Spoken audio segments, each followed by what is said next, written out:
આપણે જે ગુણ આવે છે એ ટાઈપનો આપણે એને શેપ આપી દઈશું.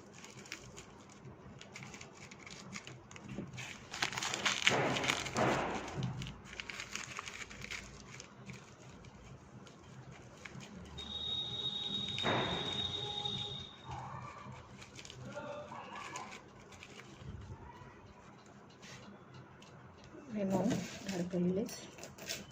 પેલા ગ્લુ ગનથી લગાડી દઈશું.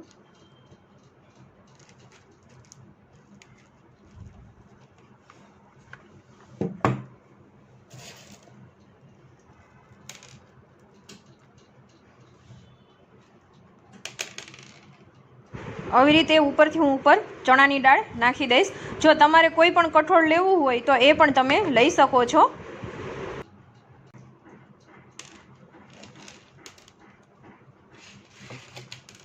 તો આવી રીતે એક ચણાની દાળનું બનીને રેડી થઈ ગયું છે. બીજું હું મગનું બનાવી લઈશ એ જ રીતે હું.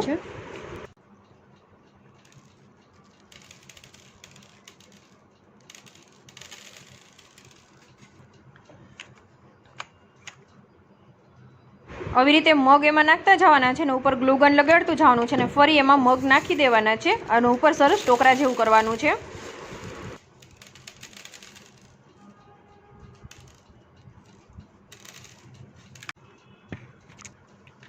તો આપણા બંને ફ્રીજ મેગ્નેટ બનીને રેડી થઈ ગયા છે.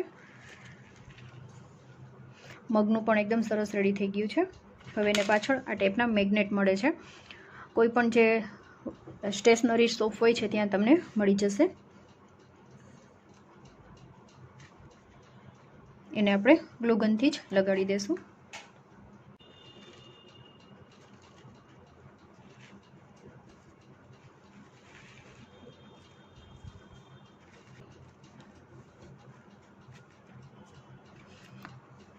તો મિત્રો એનો ફાઇનલ લુક તમે જોઈ શકો છો. છે ને એકદમ સરસ લાગે છે ને. તો આપણા ફ્રીજ મેગ્નેટ બનીને રેડી થઈ ગયા છે. હવે આપણે ફ્રીજ ઉપર લગાડીને જોશું.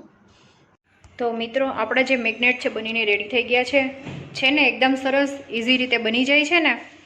તો આવી રીતે મિત્રો તમે ઘરે આ ટાઈપના મેગ્નેટ પણ બનાવી શકો છો મિત્રો, અને એકદમ સરસ યુનિક લાગશે.